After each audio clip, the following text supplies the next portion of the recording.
The fluorescent lights of the diner buzzed like dying wasps above my head, casting everything in a sickly yellow glow that made the coffee in my cup look more like motor oil than anything drinkable. My feet throbbed inside my worn sneakers. 8 hours of carrying trays, forcing smiles at men who looked through me like I was made of glass, pretending the weight in my belly wasn't getting heavier by the day.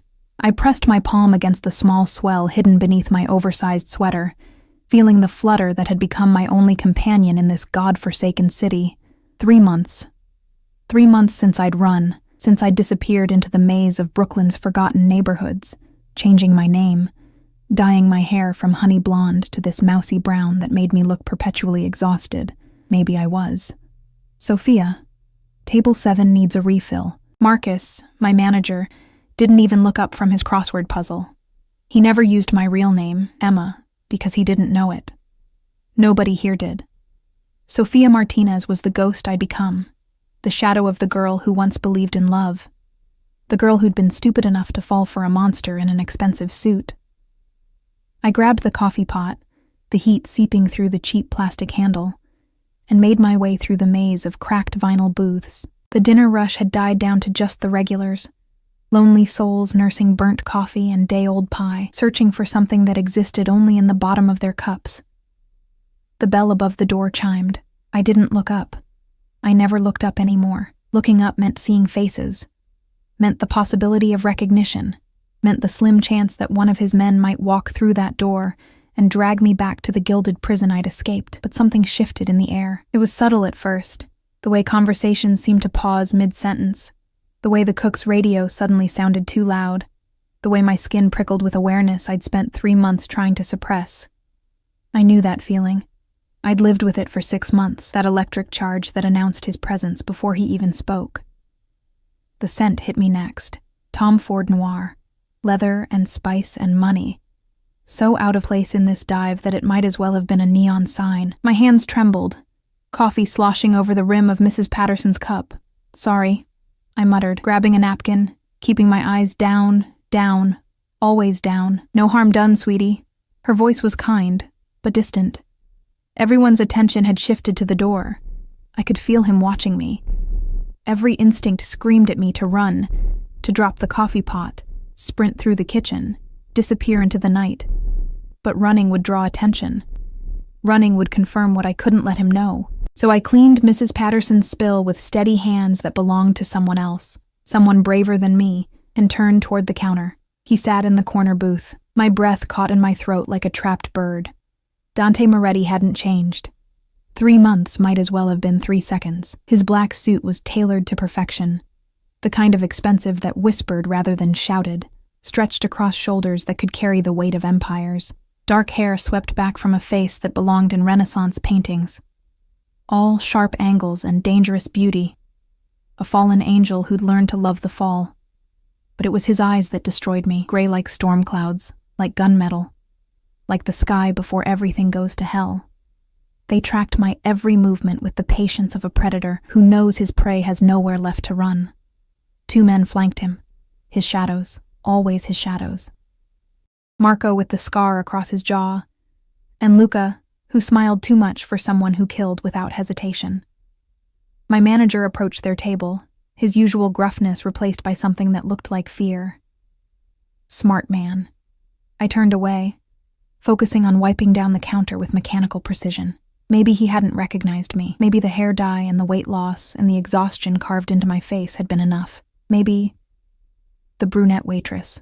His voice cut through the diner's ambient noise like a blade through silk. Deep, accented with the old country his family had left 2 generations ago, but never truly abandoned. Send her over. My heart stopped. Marcus's eyes found mine across the room, confusion written plainly on his face. He didn't know. Couldn't know. To him, I was just Sophia, the quiet girl who never caused trouble, who took extra shifts, who disappeared into the background like smoke. I couldn't refuse. Refusing would raise questions, so I grabbed my notepad, pressed my free hand against my belly one more time, a silent promise to the life growing there, and walked toward the booth where my past sat waiting. Each step felt like moving through concrete. Up close, he was even more devastating. The harsh diner lights loved him the way they hated everyone else, casting shadows that emphasized the cruel beauty of his mouth, the aristocratic line of his nose. A thin scar ran along his left cheekbone, new since I'd left. I wondered who'd been brave enough, or stupid enough to put it there. I wondered if they were still alive. "What can I get you?" My voice came out steady, another small miracle. He didn't answer immediately. Instead, those gray eyes traveled over my face with the thoroughness of someone conducting an investigation. I felt stripped bare, every secret exposed, every lie transparent as glass. Coffee. Black. He paused, his gaze dropping briefly to my chest, then back to my face. "You look familiar." My blood turned to ice water. "I have one of those faces. Do you?" It wasn't a question. His fingers drummed once against the table. A gesture I recognized, one he made when he was thinking, calculating. "How long have you worked here?" "Few months." I kept my answers short, my eyes on my notepad. "Anything else?" "Your name?"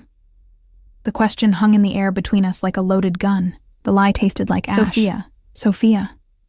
He repeated it slowly, as if testing the weight of it, searching for the crack in my armor. "Italian?" My father was. Another lie. Another brick in the wall between us. One of his men, Marco, leaned in and whispered something. Dante's expression didn't change, but something flickered in his eyes. Recognition? Suspicion? I couldn't tell anymore. 3 months ago, I could read him like a book written in my native language. Now he was a stranger wearing a familiar face. Just the coffee then. He dismissed me with a slight nod. I should have felt relief. Instead, I felt the trap closing. I made it back to the counter on legs that barely held me, poured his coffee with hands that shook despite my best efforts.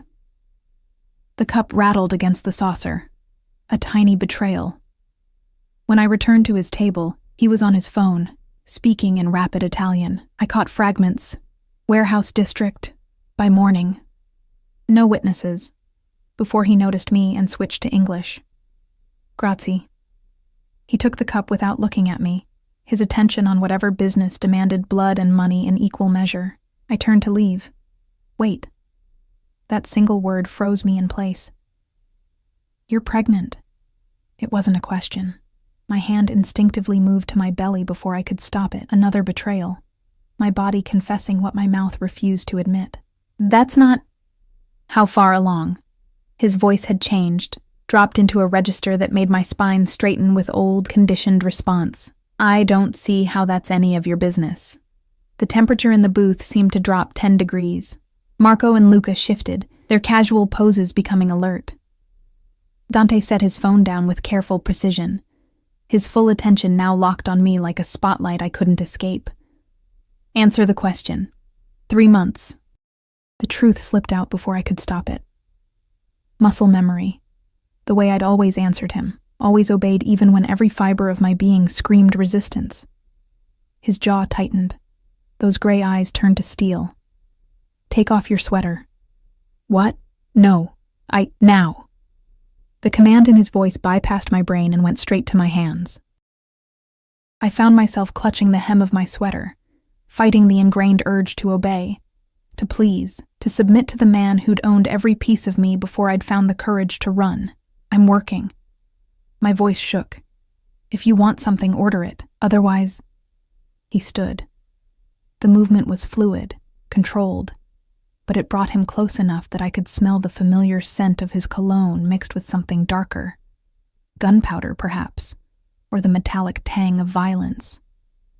He towered over me, and despite everything, despite the fear and the anger and the desperate need to protect what grew inside me, my body remembered his hands in my hair, his mouth on my throat, the way he'd whispered my real name like a prayer and a curse. "Emma." The world stopped spinning. My real name, spoken in his voice, shattered the illusion I'd built. Sophia Martinez crumbled like a sandcastle against the tide, leaving only Emma Pierce, the girl who'd loved a monster, the woman who'd stolen his child. "I don't know what you're..." His hand shot out, not touching me, but close enough that I felt the heat of his skin. He gripped the edge of my sweater and pulled it up before I could stop him. The small bump was visible now, undeniable evidence. His face transformed. Rage and something else, something that looked almost like anguish, flickered across those perfect features before the mask slammed back into place. 3 months. He repeated my words, his accent thickening. My child. No. But the denial was hollow, worthless. You ran. His voice was soft now, deadly soft. You stole from me and you ran. I didn't steal anything. You took my son. He said it with absolute certainty, as if he could see through flesh and bone to know the truth. You took what belongs to me and you hid like a thief in the night. I'm not a thief, and this baby is mine. He finished, his hand moving to my stomach before I could step back. The touch was electric, his palm spread across the swell, possessive and gentle in equal measure. And I hated my body for responding, for remembering, for wanting despite everything. Get your hand off me. You're coming home. I'm not going anywhere with you. His smile was terrible. Yes, you are, Tesoro. You and our baby. You think you can run from me? You think there's anywhere in this world I won't find you? Dante, please, I've searched every corner of this godforsaken city. 3 months of looking, of tearing apart every lead, every whisper, and here you are, serving coffee in a place that doesn't deserve to breathe the same air as you. His other hand came up to cup my face, thumb brushing across my cheekbone with devastating tenderness. Did you really think I'd let you go? You'll kill me. The words tumbled out. 3 months of fear condensed into 4 syllables. Something flickered in his eyes. Hurt, maybe, or fury. Kill you? Amore, I would burn this entire city to ash before I let anyone harm you, including yourself. The baby is mine to protect, as are you. His hand tightened on my stomach, just slightly, a reminder of his claim. You're coming home tonight. We'll discuss your indiscretion when you're safe. This isn't safe. You're not safe. No, he agreed, his mouth curving into something that might have been a smile if it held any warmth. But I'm yours. And you, Emma Pierce, are mine. Every breath, every heartbeat, every drop of blood in your veins belongs to me. The bell above the door chimed again. 3 more men entered, all wearing the same expensive suits, the same predatory grace, Dante's backup, his insurance policy against my escape. Let's go. He released me, but his hand moved to the small of my back, guiding me with inexorable pressure toward the door. My things will be collected, along with whatever pathetic existence you've built here. His voice held contempt for the diner, for my disguise, for everything I'd done to escape him. Marcus started forward, confusion giving way to concern. Sophia? You okay? Dante's men moved as one, a wall of expensive fabric and concealed weapons. She's fine. Dante answered for me, his tone brooking no argument. Aren't you, Tesoro? I looked at Marcus. Kind, clueless Marcus, who had no idea what kind of man stood in his diner, who couldn't possibly understand that intervening would mean his death. I thought about running, about screaming, about fighting. But Dante's hand pressed against my back, right where he knew I was most sensitive, and his other hand rested on my stomach, on our child, and I knew with crystalline certainty that fighting would only end in blood. I'm fine. The lie was the last gift I could give Marcus. Just tell everyone I'm sorry. Dante guided me out into the night, into the waiting black SUV that gleamed like a hearse under the streetlights. Marco held the door open, his scarred face impassive. I climbed in because I had no choice. Dante slid in beside me, close enough that our thighs touched, and the door closed with the finality of a coffin lid as the car pulled away from the diner, from my borrowed life, from the freedom I'd tasted for 3 precious months. Dante's hand found mine in the darkness. Welcome home, Amore, he whispered, bringing my knuckles to his lips. You have no idea how much I've missed you. And as the city lights blurred past the tinted windows, I felt the baby flutter inside me. A small, trapped thing, just like its mother. The penthouse smelled exactly as I remembered. Sandalwood and leather, expensive whiskey and the faint metallic tang that never quite disappeared no matter how many times the cleaners scrubbed. Blood had a way of lingering in places like this, seeping into the marble and the mahogany, becoming part of the foundation. Dante's hand remained on my lower back as he guided me through the foyer, past the floor-to-ceiling windows that showcased Manhattan, like a kingdom laid out for its king. The city glittered below us, oblivious to the cage I'd just been locked inside. Nothing's changed. The words escaped before I could stop them. Everything's changed. His voice was low, dangerous. You made sure of that when you left. The living room opened before us, all sleek lines and dark furniture, art worth more than most people made in a lifetime, hanging on walls the color of midnight. A fire crackled in the fireplace, because of course he'd known he was bringing me back tonight. Of course he'd prepared. Dante Moretti didn't leave anything to chance.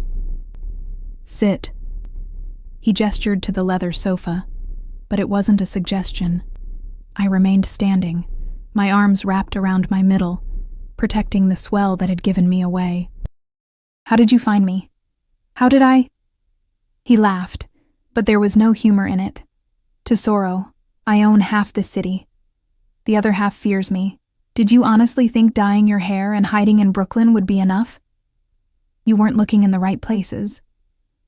I was looking everywhere. He moved to the bar cart, poured 2 fingers of amber liquid into a crystal tumbler. Every hospital, every clinic, every women's shelter within 100 miles. I had men watching bus stations, train terminals, airports. I froze your bank accounts, tracked your phone until you were smart enough to destroy it. He'd done all of that. Of course he had. Then why did it take 3 months? Dante took a slow sip of his drink, his eyes never leaving mine. Because you were cleverer than I gave you credit for. Cash transactions only, no digital footprint, working in places beneath my notice. His lip curled. That diner, serving degenerates and drunks. Carrying my child while you pretended to be someone else. Our child. Mine. The word cracked like a whip. You lost the right to claim otherwise when you ran. The baby kicked, as if in protest. I pressed my hand against the spot, feeling the tiny rebellion beneath my palm. I had reasons. Reasons. Dante set his glass down with careful control. But I saw the rage simmering beneath his polished exterior. Enlighten me, Emma. What possible reason could justify stealing my heir and disappearing in the middle of the night?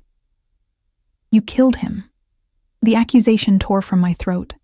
3 months of silence breaking like a dam. Marco told me, before I left. He told me what you did to Tommy. Dante's expression didn't change, but something dark flickered behind his eyes. Your ex-boyfriend had a name? Don't. My voice shook.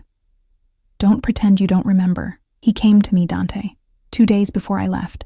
He was terrified, said he needed money to run because he'd stolen from you. He said you were going to kill him. He was right to be terrified. Dante's voice was ice. He stole $50,000 from one of my shipments. Did he mention that part when he was crying to you? He said it was a mistake. A mistake. Dante moved toward me with predatory grace. Each step measured, controlled. He skimmed from my operation for 6 months before I caught him. 6 months of thinking he was smarter than me, that I wouldn't notice money disappearing from my own warehouses. I backed up until my legs hit the sofa. You didn't have to kill him. Yes, I did. He loomed over me now, close enough that I could see the new scar on his face more clearly. A thin white line that somehow made him more dangerous, more beautiful. In my world, theft is betrayal. Betrayal is death. He knew the rules. He was 23 years old. He was a thief who made the mistake of running to my woman for help. Dante's hand shot out, gripping my chin, forcing me to meet his gaze. Did you give him money, Emma? The question hung between us like a blade. Answer me. $500. The confession felt like swallowing glass. It was all I had in cash. I told him to run, to get as far away as possible. Dante's jaw tightened, a muscle ticking beneath the skin. You helped him. I didn't know the whole story. I couldn't let him die. So instead, you made yourself complicit. His thumb brushed across my lower lip, the gesture almost tender, except for the fury in his eyes. Do you have any idea what my enemies would do if they knew Dante Moretti's woman was helping thieves escape justice? I'm not your woman. His laugh was harsh. You're carrying my child. You wear the marks I put on your skin. You smell like me even now, 3 months later, because your body remembers who it belongs to. His other hand moved to my throat, not squeezing, just resting there like a promise. You are mine, Emma. You've always been mine. You're insane. About you? Yes. He released me suddenly, stepping back, and the absence of his touch felt like a loss I refused to acknowledge. Take off your sweater. We did this already. Now. The command in his voice bypassed every rational thought. My hands moved to the hem, trembling, hating myself for the obedience coded into my muscles. I pulled the oversized sweater over my head, standing before him in my worn tank top and the cheap maternity jeans I'd bought at a thrift store. Dante's eyes traveled over my body with an intensity that made my skin burn.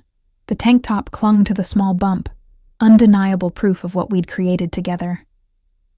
Dio mio, he breathed, moving forward again. You're showing. That's what happens when you're pregnant. His hands settled on my hips, thumbs brushing the exposed skin where my tank top had ridden up. You should have been here, in our home, with doctors, with everything you needed. I had everything I needed, in a roach-infested apartment in Brooklyn. His voice dripped contempt. Working yourself to exhaustion in that hellhole? Eating God knows what because you couldn't afford proper nutrition? How do you know where I lived? I know everything, Tesoro. The moment I found you tonight, I had your apartment searched. 1 room, a mattress on the floor, ramen noodles and crackers in the cupboard. His grip tightened. You were starving yourself, starving my child. I was surviving. You were suffering. He pulled me closer, his forehead nearly touching mine. And you were doing it alone because you believed I was a monster who would kill the mother of his child. Aren't you? The question seemed to strike something deep. Dante's hands moved from my hips to my face, cradling it with a gentleness that contradicted everything I knew about him. I have killed men for looking at you wrong, he said softly. I have burned buildings, ended bloodlines, destroyed lives for lesser offenses than what you've done. But you, Emma, you are the only thing in this world I cannot harm, even when you rip my heart from my chest and run away with it. His words shouldn't have affected me. They were pretty lies wrapped in violence, manipulation disguised as devotion, but my traitorous heart stuttered anyway, remembering the man who'd traced constellations on my skin, who'd whispered promises in Italian while the city slept around us. The baby kicked. I don't know why I told him, maybe because his hands were warm against my face, or because I was so tired of carrying this alone. His expression transformed when, just now, in the car too, Dante dropped to his knees before I could process what was happening. His hands spread across my stomach, fingers splaying wide as if he could feel every flutter, every tiny movement. Here? He pressed gently, a little lower. He adjusted, his ear nearly against my belly, and the sight of this dangerous man kneeling before me, worshipping the life we'd created, cracked something in my chest. Piccolo, he murmured, his voice thick with emotion I'd never heard from him before. Your papa is here now. I'll never let anyone hurt you, or your mama, even when she's stubborn and foolish. I can hear you. Good.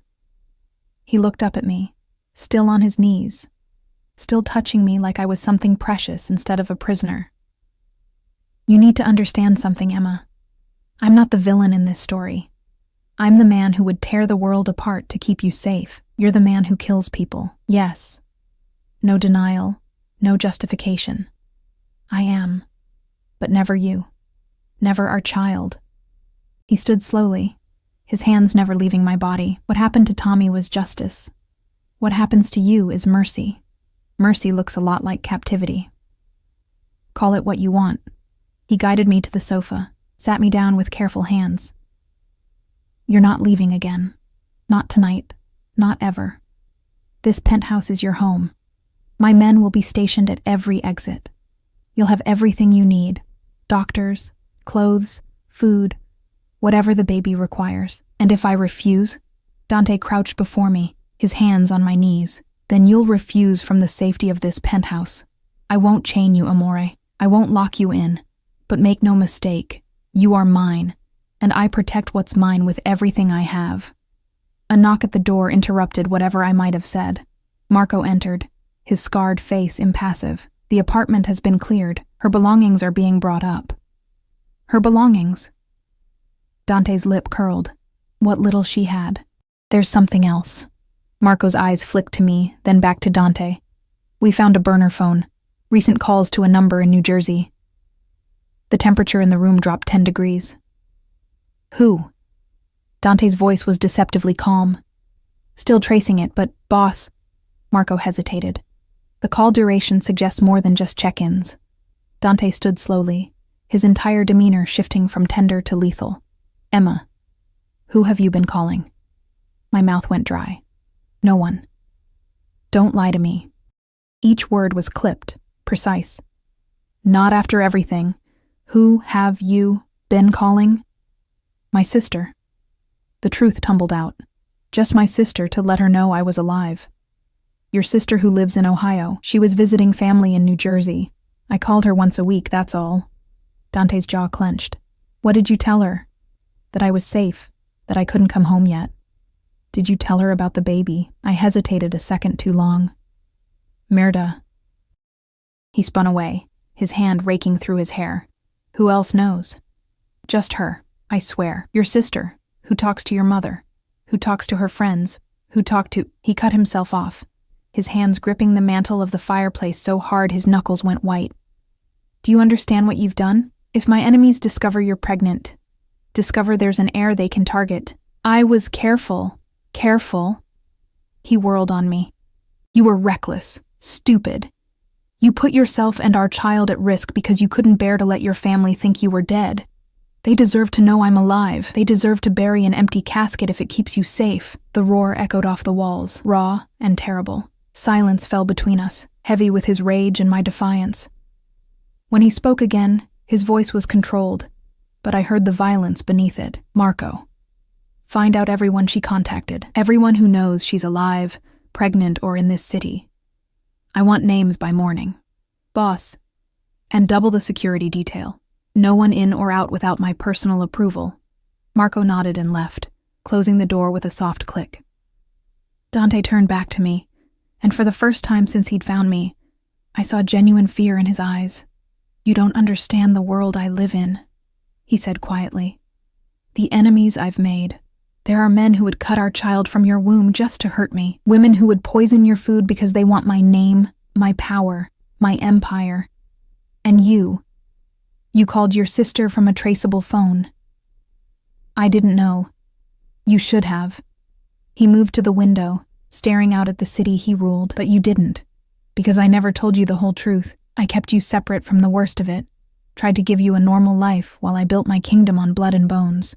The admission hung in the air between us. "Starting tomorrow, that changes," he continued. "You'll learn everything. The families, the territories, the threats. You'll know who to trust, no one except me, and who would kill you for sport. You'll understand why I can't let you go. And if I still want to leave," he turned to face me, his expression carved from granite. "Then you'll want it from behind bulletproof glass, with armed guards, under 24-hour surveillance, because I will not, cannot, lose you again." The baby kicked hard, as if protesting the tension filling the room.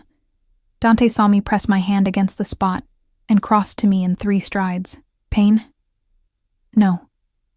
Just... active." His hand covered mine, and we stood there in the firelight, connected by the life between us and the violence surrounding us. "I'm going to be a father," he said, wonder creeping into his voice. "Me. Dante Moretti, who never wanted attachments, never wanted weakness, and now I have both in abundance." "Is that what I am? Weakness?" "You're everything."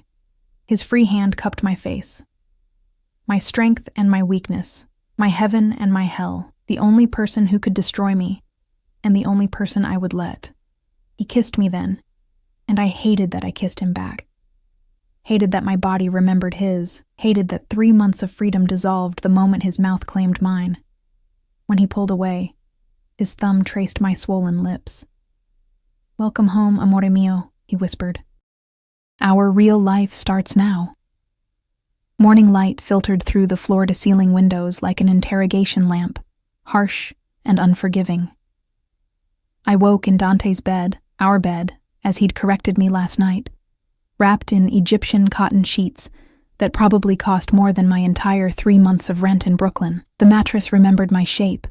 The pillows still held the faint scent of my old perfume, the one Dante had bought me from a boutique in Paris.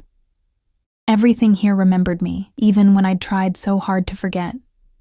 The space beside me was empty, but still warm. I pressed my palm against the indentation where Dante's body had been, feeling the heat seep into my skin. He'd held me all night, his hand possessive on my belly, his breath warm against my neck. Every time I'd shifted, trying to put distance between us, he'd pulled me closer. Murmuring Italian words I pretended not to understand. Mia. Sempre mia. Non ti lascerò mai andare. Mean. Always mine. I'll never let you go. A soft knock preceded the door opening. A woman I didn't recognize entered carrying a tray, mid-40s, elegant in a way that spoke of old money and older discretion. Her eyes swept over me with clinical efficiency. Good morning, Miss Pierce. I'm Dr. Castellano. Mr. Moretti asked me to examine you and the baby. I sat up, clutching the sheet to my chest despite being fully clothed in the silk pajamas that had appeared on the bed last night. I don't need an examination. With respect, you haven't had prenatal care in 3 months. She set the tray on the bedside table. Fresh fruit, yogurt, vitamins arranged like an offering. Mr. Moretti is concerned. Mr. Moretti can be concerned somewhere else. Her lips twitched, almost a smile. I've worked with the Moretti family for 15 years. I know when to push and when to listen. She pulled a portable ultrasound machine from a bag I hadn't noticed. This isn't about him. It's about your baby. Let me make sure everything is progressing normally. The word your, instead of his, softened something in me. I lay back against the pillows, lifting the silk top to expose my belly. Dr. Castellano's hands were warm, professional. She squeezed gel onto my skin, and the cold made me flinch. This will just take a moment. The ultrasound wand pressed against me, and suddenly, the room filled with sound. A rapid whooshing that took me a second to recognize. The baby's heartbeat. Strong and steady, Dr. Castellano said, adjusting the wand. Do you want to see? I shouldn't have. Looking would make it real, would make it harder to think about escape, about survival, about anything except the life growing inside me that was half me and half monster. But I nodded anyway. She turned the screen toward me, and there it was. A tiny form, fully shaped now, moving in the grainy black and white. Arms, legs, the curve of a spine. A hand moved to what might have been a mouth. Oh my God, I breathed. 13 weeks along, give or take a few days, the doctor confirmed. Everything looks perfect. Heart rate is excellent. Measurements are right on track. She paused. Though I can tell you've lost weight. When was the last time you had a proper meal? I ate. Ramen noodles and crackers aren't proper nutrition for a growing baby. She wiped the gel from my stomach with gentle efficiency. Mr. Moretti has arranged for a nutritionist to plan your meals. You'll also need to take these. She indicated the vitamins on the tray. Prenatal, iron, and omega-3s. Non-negotiable. Everything seems to be non-negotiable around here. Dr. Castellano's expression softened. He's terrified, you know, trying to control everything he can, because he can't control the fact that you ran, that he almost lost you both. She packed up her equipment. I'm not defending him, but in 15 years, I've never seen Dante Moretti afraid of anything until yesterday. She left before I could respond, the door clicking shut with wealthy discretion. I stared at the tray of food, at the vitamins lined up like tiny soldiers, at the evidence of Dante's control extending even to what I put in my body. But my hand moved to my stomach, to where the baby had been visible on the screen, and I knew I'd take the vitamins, eat the food, do whatever it took to keep that tiny heartbeat strong, even if it meant surrendering to the man who held us both captive. The bedroom door opened again. This time, Dante filled the frame, dressed in charcoal gray suit that transformed him from the man who'd held me in the night to the kingpin who ruled the city below. His eyes found me immediately, cataloging my position in his bed, the tray of untouched food, the vitamins still in their neat row. Dr. Castellano says the baby is healthy. He moved into the room with that predatory grace, loosening his tie, but that you're malnourished. Good morning to you too. Eat, Emma. He gestured to the tray. Or I'll feed you myself. That's not necessary. He sat on the edge of the bed, picked up the bowl of yogurt and fruit, and held a spoonful to my lips. Open. Dante? I said open.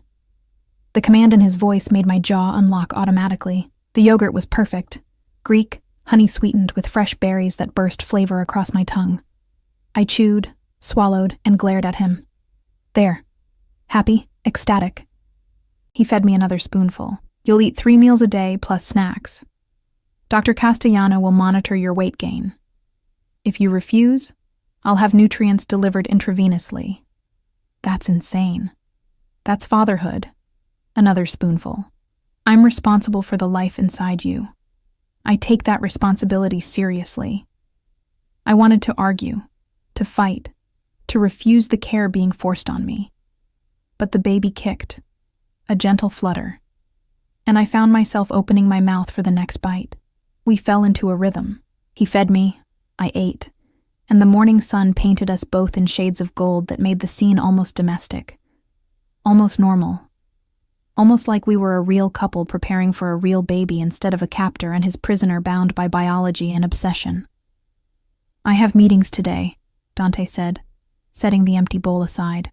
Marco will stay with you. Luca will be stationed outside the penthouse. There are 12 men on rotation throughout the building. That seems excessive. That seems necessary. His hand moved to my belly, possessive and gentle. After what you told me last night, about your sister knowing, I can't take chances. She won't tell anyone. She doesn't need to. One slip, one conversation overheard in the wrong place, and my enemies will know I have an heir on the way. His jaw tightened. The Calabrese family has been looking for weakness ever since I took over their territory in Queens. The Russians are still angry about the docks. And don't get me started on the Vitale family. They've wanted my blood since I refused to marry their daughter. Refused to... What? Dante's expression hardened. Arranged marriages are still common in our world. Alliances built on bloodlines and territory. Isabella Vitale was supposed to be my bride 3 years ago. What happened? I met you. Simple words that carried the weight of empires. I met you in that art gallery, wearing that blue dress, looking at paintings like they held the secrets of the universe, and I knew I'd never marry anyone else. The memory hit me like a physical blow. That gallery opening, the champagne, the way a stranger in an expensive suit had stood beside me and asked what I saw in a Jackson Pollock.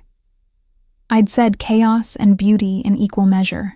He'd said he saw himself. 3 months later, I'd moved into this penthouse. 6 months after that, I'd discovered I was pregnant and that the man I loved had killed my ex-boyfriend for stealing from him. That doesn't make this right, I said quietly, keeping me here against my will. You're right. It doesn't. He stood, buttoning his suit jacket with precise movements.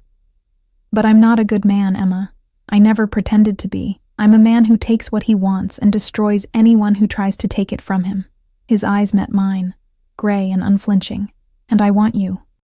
I want our child. I want the family I never thought I'd have. Even if I don't want this, even then. He leaned down, pressed a kiss to my forehead. But I think you do want this, somewhere beneath the fear and the anger. You want this as much as I do. You just need to remember why you fell in love with me in the first place. I fell in love with a lie. No, Tesoro. You fell in love with the only real part of me I've ever shown anyone.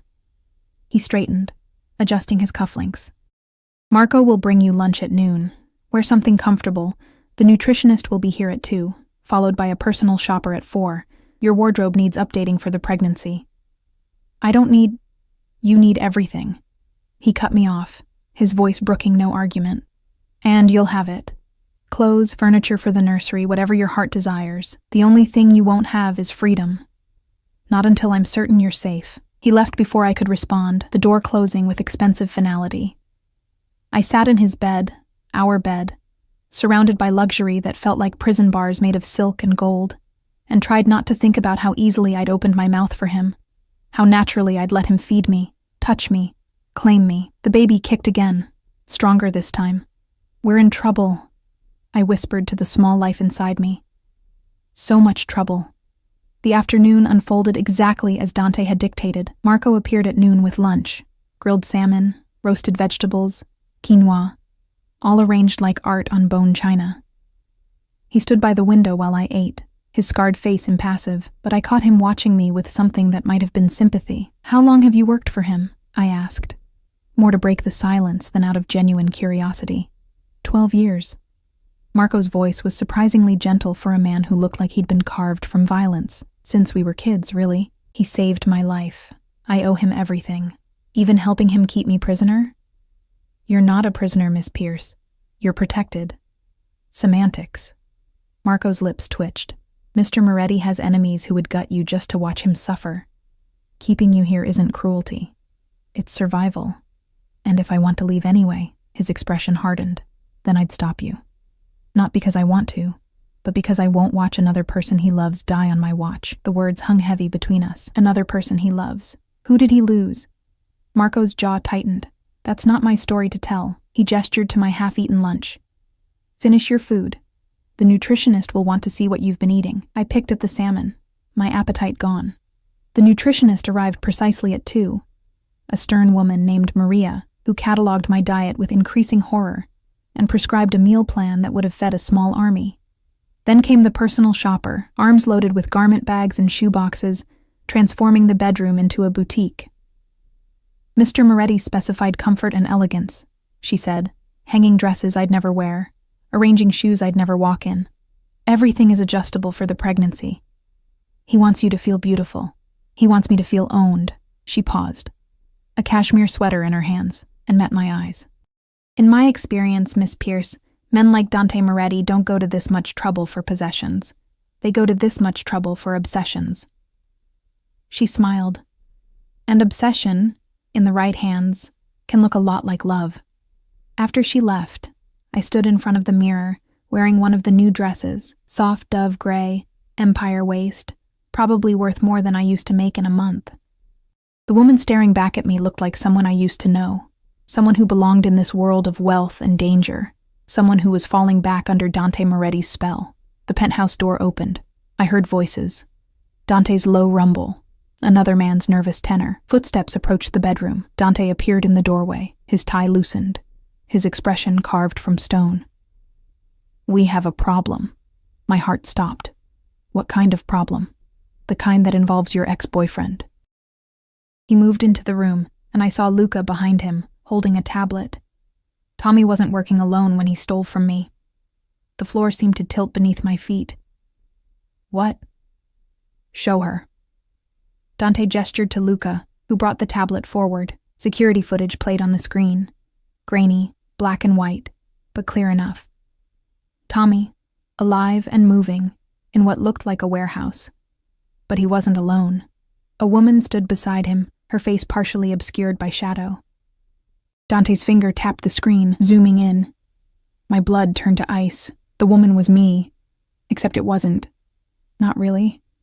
Someone who looked like me, moved like me, but I'd never been in that warehouse, had never... "This was taken 4 months ago," Dante said, his voice deadly calm. 2 weeks before you told me you were pregnant. 3 weeks before Tommy died. That's not me. I know. His hand gripped my chin, forcing me to meet his eyes, because you were with me that night. I remember. We went to the opera, came home, made love until dawn. His thumb brushed my cheekbone, but someone wanted me to think it was you. Someone set you up. The implications crashed over me like a wave. Who? That's what I'm going to find out. He released me, his expression shifting from tender to lethal. But first, I need to know. Did Tommy ever mention anyone? A partner? A friend? Someone who might have wanted to frame you? I tried to think past the panic. He mentioned a girl once. Said she was helping him with a business opportunity. I thought he meant drugs or something stupid. I didn't... What did she look like? I never met her. He just said, I closed my eyes, trying to remember. He said she looked like an angel but fought like the devil, that she was going to change everything. Dante and Luca exchanged glances. Isabella. Luca said quietly. Isabella Vitale? My voice cracked. The woman you were supposed to marry? Dante's expression was answer enough. She's been trying to destroy you from the inside, Luca continued. Used Tommy to steal money, made it look like Emma was involved, probably hoping you'd kill her, Dante finished, his voice hollow. She was betting I'd kill Emma for betrayal, clearing the way for our families to merge through marriage after all. The room spun. I sat down hard on the edge of the bed, my hand pressed against my belly. But you didn't. You didn't kill me. No. Dante crouched before me, his hands covering mine. I couldn't. Even thinking you'd betrayed me, even with the evidence, I couldn't do it. That's when I knew. Knew what? That I'd rather rule nothing with you than everything without you, his forehead pressed against mine. So, I killed Tommy instead, made it look like justice for the theft.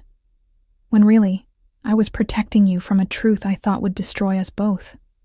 Tears burned behind my eyes. You should have told me. I know. I ran because I thought you were a monster. I am a monster, Amore. Just not to you. Never to you. And Isabella? His expression went cold. We'll learn that some prices are paid in blood. The war room was everything I'd imagined and nothing I'd prepared for. Deep in the bowels of the penthouse, accessed through a hidden elevator behind Dante's study, it sprawled like the nerve center of an empire built on violence and fear. Screens covered one wall, showing feeds from across the city. Warehouses, docks, restaurants that served as fronts for money laundering. A massive table dominated the center, scattered with maps marked in red and black, territories carved up like a butcher's diagram. Dante had brought me here at dawn, his hand protective on my lower back as we descended into his true kingdom. I want you to see everything, he'd said, his voice rough from a sleepless night spent planning Isabella Vitale's destruction. No more secrets. No more lies. You need to understand the world our child will inherit. Now I stood beside him as men filtered in, his captains, his soldiers, the infrastructure that kept the Moretti Empire running while the city slept above us. They eyed me with curiosity and barely concealed skepticism. A pregnant woman in their sacred space, the boss's obvious weakness on display. Marco arrived last, closing the door with a heavy thud that sounded like a coffin lid. Gentlemen, Dante's voice cut through the murmurs, commanding instant silence. Some of you know Emma. For those who don't, she's mine, the mother of my heir. And she stays for this meeting because what we discuss affects her directly. No one argued. No one would dare. Luca stepped forward, pulling up footage on the main screen. We've tracked Isabella's movements for the past 6 months. She's been building her own network, skimming from her father's operations to fund it. The warehouse where she met with Tommy Martinez is one of 12 properties she controls through shell companies. 12. Dante's voice was ice, right under Salvatore Vitale's nose. Her father doesn't know, Marco confirmed. Or he's pretending not to. Either way, Isabella's been playing a long game. Tommy Martinez was just one piece. We've identified 4 other men she recruited. All small time, all desperate enough to steal from you. The screen shifted, showing faces I didn't recognize. Young men, hungry looking, the kind who saw crime as their only ladder out of poverty. Where are they now? Dante asked. 2 are dead. 1 disappeared 3 weeks ago. We're still looking. The last one? Luca paused. Turned up at St. Vincent's Hospital yesterday with his throat cut. He lived long enough to talk. And? He confirmed Isabella orchestrated the entire operation, used a lookalike to frame Emma, planned to present the evidence to you after Tommy was dead, make it look like Emma was the mastermind. Luca's expression hardened. She wanted you to kill Emma yourself. Figured grief and rage would make you sloppy, easy to manipulate into the marriage your families arranged. My stomach churned. I pressed my hand against the small swell of my belly, feeling the baby shift inside me. This woman, this stranger who looked like an angel, had tried to have me murdered by the man I loved. She underestimated you, I said quietly. Dante's hand found mine, fingers lacing together. She underestimated us. He turned back to his men. I want every property she owns burned to the ground, every account frozen, every man who worked for her brought to me alive. And Isabella? Marco asked. Untouched. For now. Dante's smile was terrible. I want her to watch everything she built turn to ash. Then I'll deal with her personally. Her father will retaliate, one of the captains warned. Salvatore Vitale won't let you destroy his daughter without consequences. Then he should have raised her better. Dante's voice was final. Meeting adjourned. I want updates every 6 hours. The men filed out, leaving us alone in the room full of screens and secrets. I stared at the maps, at the territories marked in Dante's color, and tried to reconcile the man who'd fed me yogurt this morning with the one who'd just ordered an empire's worth of destruction. Say it. Dante's voice came from behind me. Whatever you're thinking. I'm thinking that this is your world. Violence and revenge and blood. I turned to face him, and I'm thinking our baby will grow up in it. Yes. No apology, no justification. But our baby will grow up protected, loved, with everything I never had. What didn't you have? He was quiet for a long moment, his eyes distant. My father was weak. Let other families push him around, take what was ours, disrespect our name. I watched him drink himself to death because he couldn't handle the weight of what he'd inherited. His jaw tightened. I was 15 when I took over. 15 years old. And I had to prove I was strong enough to lead, ruthless enough to keep what was mine. How did you prove it? I killed the man who killed my father. Simple words, delivered without emotion. Hung him from the Brooklyn Bridge as a message. The Moretti family doesn't forgive, doesn't forget, doesn't show weakness. That's a lot of pressure for a 15-year-old. That's survival. He moved closer, his hands settling on my hips. But with you, Emma, I'm not that scared kid anymore. I'm not fighting to prove myself. I'm fighting to protect what I love, by burning down Isabella's empire. By eliminating threats. His thumbs traced circles on my hip bones. She tried to take you from me, tried to trick me into killing you. There's no punishment severe enough for that crime. The baby kicked, hard enough that Dante felt it. His expression transformed, the killer disappearing, replaced by wonder. Fort, he murmured, strong, like their mother, or stubborn, like their father. He smiled. A real smile, the kind I'd fallen in love with in that art gallery. We're going to be terrible parents. Probably. I found myself smiling back. But at least the baby will never doubt we'd burn the world down for them. Never. He pulled me closer, his forehead resting against mine. I need you to trust me, Emma. I need you to believe that everything I do to keep you safe. Even holding me prisoner? Especially that. His lips brushed mine, soft and devastating, because losing you would destroy me. And a destroyed Dante Moretti is dangerous for everyone. The kiss deepened, and I let it. Let myself remember why I'd loved him despite the violence, despite the danger. His hands were gentle on my body, reverent, worshipping the changes pregnancy had brought. When we finally broke apart, we were both breathing hard. Come upstairs, he said against my mouth. Let me show you the nursery. You built a nursery? I had it built 3 months ago. The day you left, I knew I'd find you. Knew I'd bring you home. He took my hand, leading me toward the elevator. I've been preparing for our child since the moment you disappeared. The nursery took my breath away. Soft sage green walls, hand-painted with a forest scene that looked like something from a fairy tale. A crib made of dark wood, clearly custom, with linens so soft they felt like clouds. A rocking chair by the window, positioned to catch the morning light. Shelves already lined with books, toys, stuffed animals that probably cost more than my entire childhood, but it was the mural that destroyed me. Painted above the crib, a mother and father stood in a clearing, holding a small child between them. The father was dark-haired, strong-featured. The mother had honey-blonde hair and delicate features. The child was just a shadow, waiting to be filled in with reality. You painted me, I whispered, before you found me. How did you know I'd come back? Because you're mine. Dante stood behind me, his arms circling my waist, his hands splayed across my belly. Because this child is ours. Because some things are inevitable, amore. Like gravity, like breathing, like us. I turned in his arms, looking up at this man who'd terrorized a city to find me, who'd built a nursery for a child he'd never seen, who killed without hesitation, but touched me like I was made of porcelain. I'm still angry with you. I know. I still don't trust you completely. I'll earn it back.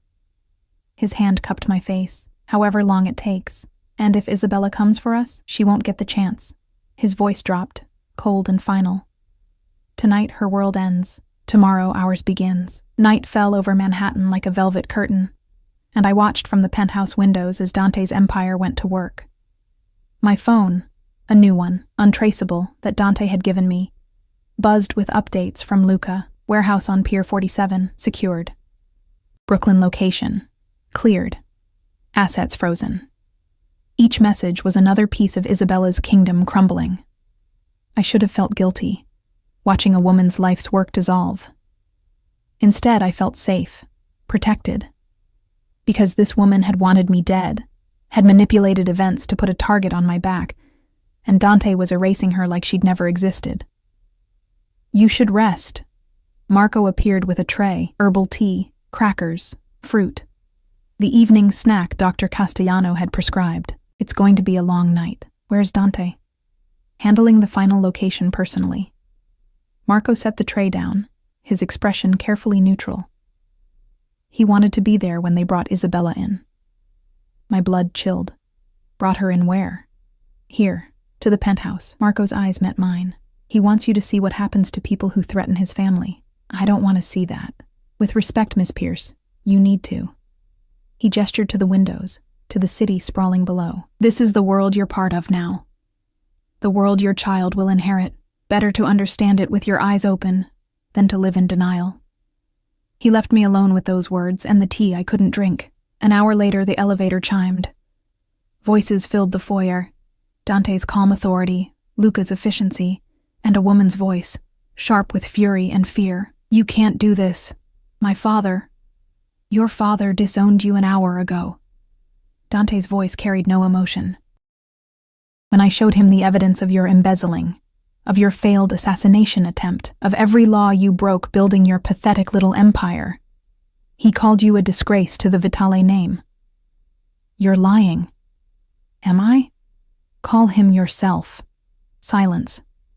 Then the sound of a phone dialing, ringing, going to voicemail. Papa, please. Isabella's voice cracked. Papa, it's me. Please pick up. Please. He's not going to save you. Dante again, closer now. No one is. Footsteps approached the living room. I stood frozen by the window, my hand pressed against my belly, as Dante entered with Isabella Vitale in tow. She was beautiful. That was the first shock. Delicate features, dark hair cascading over her shoulders, eyes like midnight. She wore designer clothes even in defeat, held herself with the pride of old money and older bloodlines, but when her eyes found me, that beauty twisted into something ugly. You, she hissed. You're the reason for all of this. No. Dante's hand settled on my shoulder, possessive and protective. You're the reason. You made the choice to steal, to frame, to attempt murder. Emma is simply the consequence of your failure.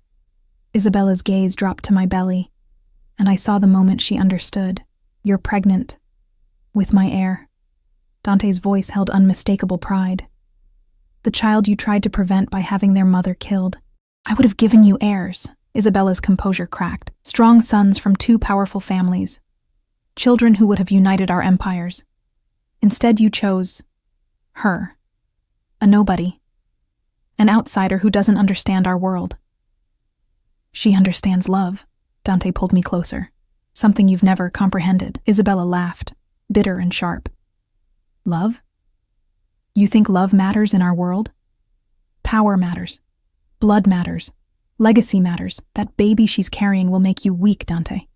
Your enemies will use it against you. Let them try. His voice dropped to a whisper, and they'll learn what happens when someone threatens my family. He gestured to Marco, who stepped forward with a tablet. Show her.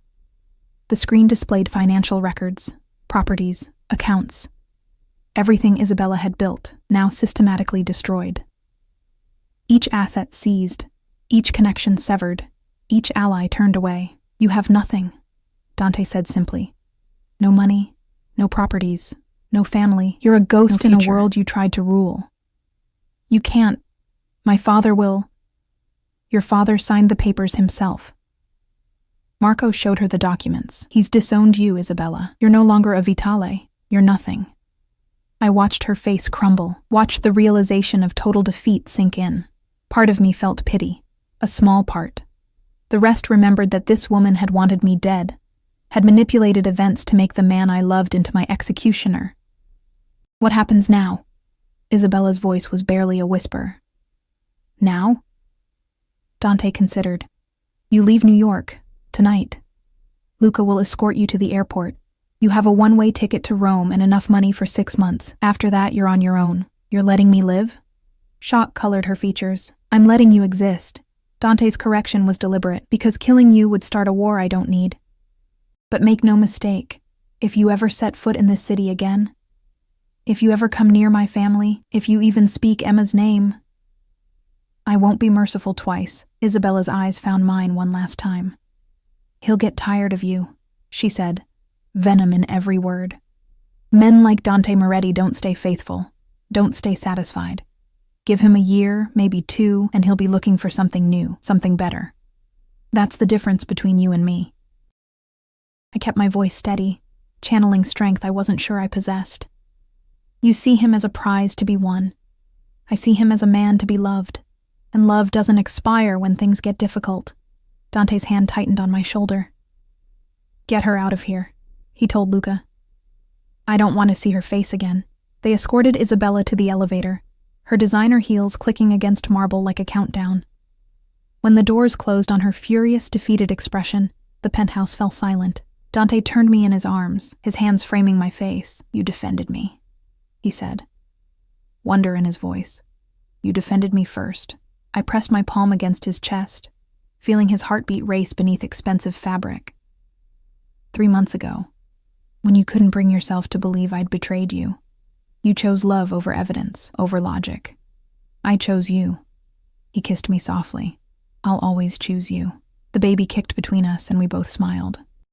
"Come to bed, amore," Dante murmured against my mouth. "Let me show you what forever looks like."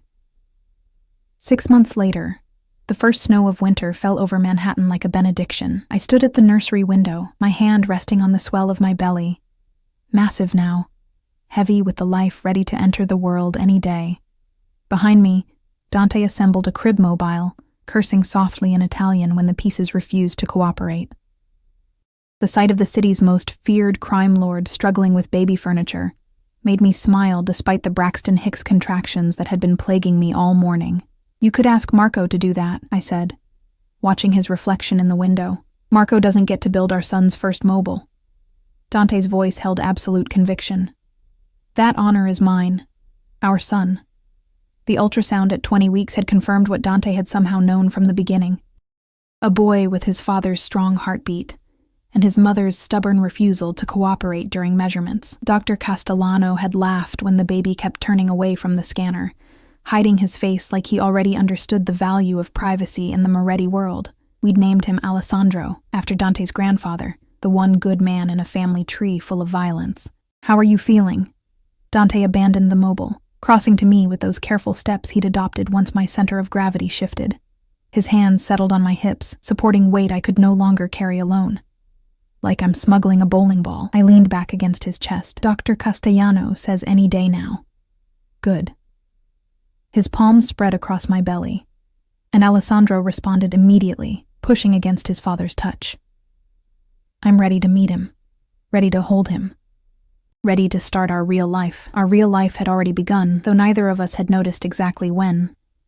Maybe it was the night Isabella left, when Dante had carried me to bed and made love to me like I was something precious he'd almost lost. Maybe it was the morning I'd woken to find him reading pregnancy books, taking notes in the margins with the same intensity he brought to business dealings. Or maybe it was the afternoon I'd attended my first family meeting, 8 months pregnant and unafraid, and watched hardened criminals defer to the woman carrying the Moretti air. The shift had been gradual, like seasons changing. My anger had softened into understanding. His possessiveness had evolved into partnership. We'd learned to navigate the violence of his world and the vulnerability of mine, finding balance in the space between. I'd stopped thinking about escape 3 months ago. Now I thought about home. "Your mother called again," I said, watching the snow accumulate on the windowsill. "She wants to visit after the baby comes." Dante tensed. His relationship with his mother was complicated. She'd remarried after his father's death, moved to Florida, built a life separate from the empire her son controlled. They spoke rarely, and never about the business that had consumed her first husband. "What did you tell her?" "That she's welcome whenever she wants to come." I turned in his arms, meeting those gray eyes that still made my heart stutter. Alessandro should know his grandmother, both of them. My own mother had visited twice, her initial horror at my situation giving way to grudging acceptance when she saw how Dante treated me, like a queen, like the center of his universe, like everything he'd never known he wanted until I'd stumbled into his gallery and changed his world. "You're too forgiving," Dante murmured, his thumb tracing the curve of my jaw. "I'm practical," I corrected. "Our son deserves a family, Dante. Not just soldiers and business associates, real family. People who love him without agenda. He'll have you." Dante's hand moved to my belly again.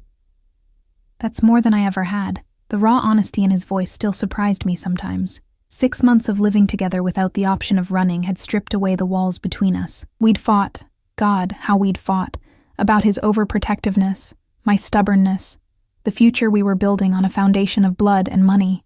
But we'd also laughed, made love, planned for a child who would inherit both our strengths and our flaws. "He'll have both of us," I said firmly. "You're going to be an amazing father." "I'm going to be a terrified father," he admitted. "What if I'm too much like my old man? What if I push Alessandro into this life when he deserves better? Then I'll be there to remind you that love is stronger than legacy." I pressed my palm against his chest, feeling his heartbeat race. "And Alessandro will choose his own path, Dante. We'll make sure of it." A contraction hit, stronger than before. I gasped, gripping Dante's arms for support. His expression transformed instantly. "Emma, what's wrong?" "Nothing. Just..." Another contraction. Harder. Lower. "Oh. Oh, what does oh mean?" Panic crept into his voice. "It means..." I looked down at the puddle forming at my feet, at the wetness soaking through my dress. "It means your son has decided today is a good day to be born." For 3 seconds, Dante Moretti, the man who'd stared down rival bosses, who'd orchestrated the fall of empires, who feared nothing and no one, froze completely. Then he exploded into action. "Marco!" His voice thundered through the penthouse. "Get the car! Now!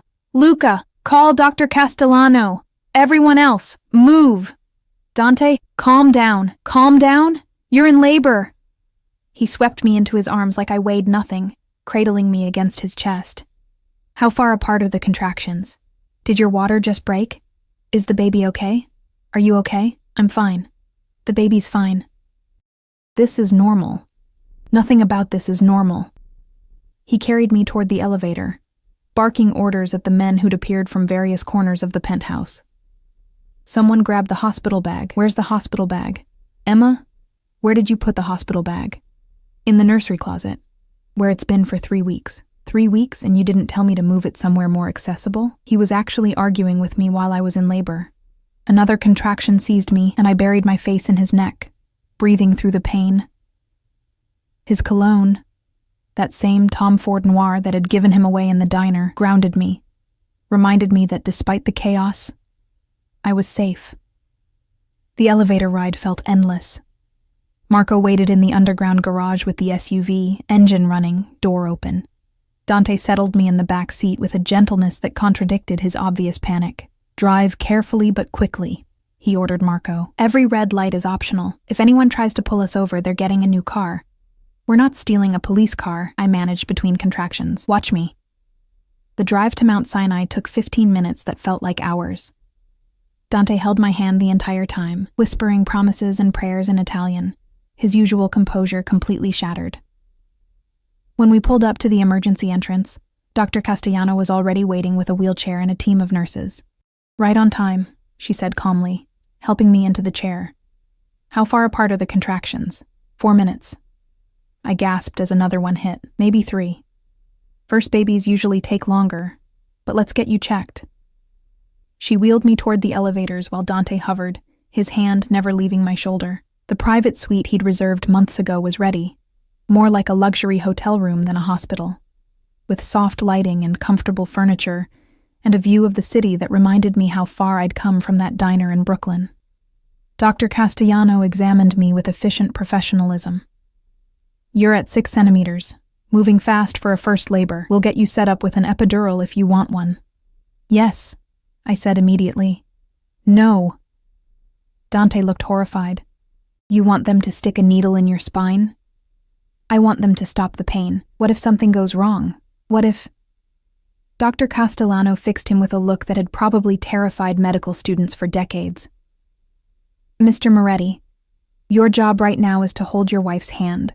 Tell her she's doing great and stay out of my way. Can you handle that?" He opened his mouth to argue, saw my expression, and closed it again. "Yes, doctor." The epidural was heaven. The anesthesiologist, a calm woman who'd clearly dealt with panicking fathers before, administered it with barely a pinch. Within 20 minutes, the contractions dulled to manageable pressure. Dante sat beside my bed, holding my hand like it was the only thing keeping him anchored to earth. "I'm sorry," he said quietly. "I'm handling this badly. You're handling this like a man who's terrified of losing what he loves." I squeezed his fingers. "It's actually kind of sweet." "Sweet." He laughed, rough and strained. "I've faced down men with guns and knives. I've negotiated with psychopaths and survived assassination attempts. But watching you in pain, Emma, it's destroying me. Then it's a good thing the hard part is almost over." It wasn't. Labor stretched into hours, contractions that registered on monitors but barely touched me thanks to the epidural. Dr. Castellano checking dilation with increasing frequency. Nurses coming and going, adjusting equipment, monitoring Alessandro's heartbeat, strong and steady, just like his father. Dante never left my side. Marco brought food that neither of us touched. Luca stood guard outside the door, turning away anyone who tried to enter without authorization. My mother called twice, and Dante handed me the phone both times, his expression soft when I talked to her about normal things, the weather, the nursery colors, how excited she was to meet her first grandchild. Around midnight, something changed. Dr. Castellano's expression shifted from routine to alert. His heart rate is dropping slightly with each contraction, not dangerously but enough to concern me. Dante went rigid. "What does that mean?" "It means we need to move things along." She looked at me. "You're at 10 centimeters. It's time to push." The next hour blurred into a haze of effort and exhaustion, pushing with contractions I couldn't feel, guided by Dr. Castellano's calm directions and Dante's whispered encouragement. The epidural had done its job too well. I couldn't feel anything below my waist, couldn't tell if I was making progress. "I can see his head," Dr. Castellano announced. "One more good push, Emma. One more, and you'll meet your son." I looked at Dante, at this man who'd torn apart a city to find me, who'd built a nursery before he knew if I'd ever return, who was crying now, actually crying, as our child prepared to enter the world. "Together," I whispered. "Together," he agreed, his lips against my forehead. "Always." I pushed with everything I had left. And then, a cry. Sharp, indignant, perfect. "It's a boy." Dr. Castellano lifted a squirming, angry infant into the light. A healthy, beautiful boy. They placed Alessandro on my chest, this tiny creature covered in vernix and fury, and the world stopped. He had Dante's dark hair, my nose and lungs that announced his displeasure at being evicted from his warm sanctuary. "Oh my God," I breathed, my hands cradling his small head. "Oh my God, Dante, look at him." Dante was looking. Staring, actually, like he'd never seen anything more miraculous. His hand reached out, trembling, to touch Alessandro's cheek. Our son turned toward the touch, mouth opening in instinctive search for food. "He knows you," I whispered. "Alessandro." Dante's voice broke on the name. "My son. My son." Dr. Castellano and her team worked around us, delivering the placenta, cleaning me up. But I barely noticed. All my attention was on the baby in my arms, and the man beside me who'd transformed from crime lord to father in a single heartbeat. After they'd cleaned Alessandro and done all the checks, perfect scores, healthy lungs, strong reflexes, a nurse helped me try nursing. He latched immediately, greedy and determined. "Just like his father," I said, exhausted and exhilarated. "Strong like his mother," Dante countered. He'd pulled a chair close to the bed, one hand on my shoulder, the other supporting Alessandro's back. "Emma, He stopped, swallowed hard. "I don't have words. For this. For you. For what you've given me. You gave me this too. I gave you fear and captivity and a life you never asked for. You gave me Alessandro. You gave me love, even when I didn't want it. Even when I ran from it. I leaned my head against his arm, feeling the steady warmth of him. You gave me home, Dante, real home. The kind that doesn't need walls or locks or guards, just us." He kissed me then, soft and reverent, while our son nursed between us. 3 days later, we brought Alessandro home to the penthouse. The nursery that had waited empty for months finally fulfilled its purpose. Dante changed his first diaper, badly, with Marco watching from the doorway and offering completely unhelpful advice. I nursed Alessandro in the rocking chair while snow continued to fall outside the windows. Our son slept in the custom crib, his small chest rising and falling with the rhythm of new life. That first night home, Alessandro woke every 2 hours, crying with the indignation of someone who'd been promised luxury and received hunger instead. Dante brought him to me each time, then sat beside us while I fed our son, his hand gentle on Alessandro's dark hair. "Thank you," he said during the 3 a.m. feeding. "For running, for being caught, for giving me a reason to be better than I was. You were always better than you thought." "No." He met my eyes in the dim nursery light. "I was a monster playing at being human. But you, Emma, you made the playing real. You made me want to be the man you saw when you looked at me in that gallery." "I saw you," I said simply. "The real you. The one who reads poetry and loves art and cries when his son is born. The one who would still burn the world for you." "I know," I smiled. "But now you have 2 people to burn it for." Alessandro finished nursing and promptly spit up on Dante's expensive silk pajamas. Instead of flinching, my dangerous, violent, beautiful man simply laughed and wiped his son's mouth with tender care. "Welcome to fatherhood," I said. "Welcome home," he countered, kissing both of us. "To all of us." Spring came to Manhattan with cherry blossoms and longer days. Alessandro was 3 months old, growing strong and alert, tracking his father's movements with eyes that were turning from newborn blue to Moretti gray. I'd lost most of the pregnancy weight, gained a few scars from motherhood, and discovered a strength I'd never known I possessed. The penthouse had transformed into something new, still luxurious, still protected, but softer now. Baby toys scattered across expensive rugs. A swing in the living room that played lullabies. Bottles sterilizing in the kitchen where Dante's chef prepared both gourmet meals and simple purees for when Alessandro started solids. I stood on the balcony, Alessandro in my arms, watching the city wake up below us. Dante's arms encircled us both from behind, his chin resting on my shoulder. "What are you thinking?" he asked. "That I was wrong." I leaned back against him. "In the diner, when you found me, I thought I was being recaptured, dragged back to a prison. And now? Now I know the difference between being held captive and being held close." I turned my head to kiss him. "You never imprisoned me, Dante. You just loved me so fiercely, I mistook devotion for possession. Maybe it's both." His hand covered mine on Alessandro's back. "Maybe I do possess you, and you possess me, and that's what love is, belonging so completely to someone that freedom looks like loneliness."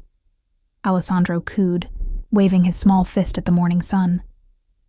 Our son is going to grow up thinking this is normal, I said. Penthouse views and bodyguards and a father who controls half the city. Our son is going to grow up knowing he's loved. Dante's correction was firm. Everything else is just details. Marco appeared in the doorway, holding a tablet. Boss, the shipment from Rotterdam arrived. You wanted to know immediately.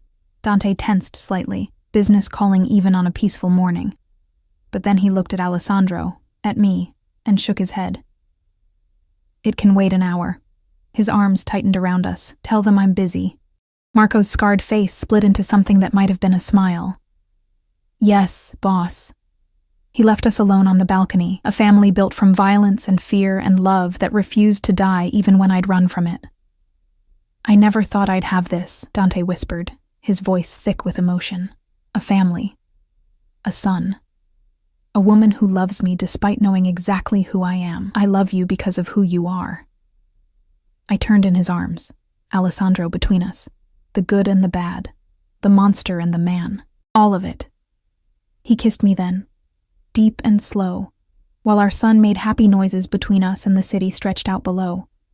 His kingdom, my home, our future. When we finally pulled apart, Dante rested his forehead against mine. Welcome home, Emma Moretti, he said. And this time, I didn't correct him about the name I'd never officially taken, but had claimed nonetheless. Because he was right. I was home. We were home. And nothing, not fear, not doubt, not the violence of his world or the innocence I'd lost, could change that now. Alessandro yawned, tiny and perfect, and we both laughed. Come on, I said, heading back inside. Your son needs a nap, and his father needs to learn how to run an empire on 4 hours of sleep. I can function on 2, Dante said, following us. I've done it before. That was before you had a 3-month-old who thinks 3 a.m. is party time. He's establishing dominance early. I respect that. I laughed, settling into the rocking chair while Dante dimmed the lights. Alessandro's eyes were already drooping, milk-drunk, and content. As I rocked our son to sleep, Dante stood by the window, watching the city, watching us, watching the life he'd fought so hard to claim. And in that moment, surrounded by soft light and the sound of our baby's breathing and the man who'd searched an entire city to find me, I finally understood. Love wasn't freedom. Love was choosing your cage and filling it with everything that mattered. The baby. The man. The future we'd build together on foundations of blood and tenderness in equal measure. Alessandro's breathing deepened into sleep. I carried him to his crib, laying him down with practiced care. Dante's hand found mine in the darkness, and together we stood over our son, watching him dream whatever infants dream, his small fists curled against his cheeks. You and the baby are mine, Dante had said that night in the diner, claiming us both. He'd been right. But what he hadn't known, what neither of us had known, was that we'd claimed him right back. And in the claiming, we'd all found home.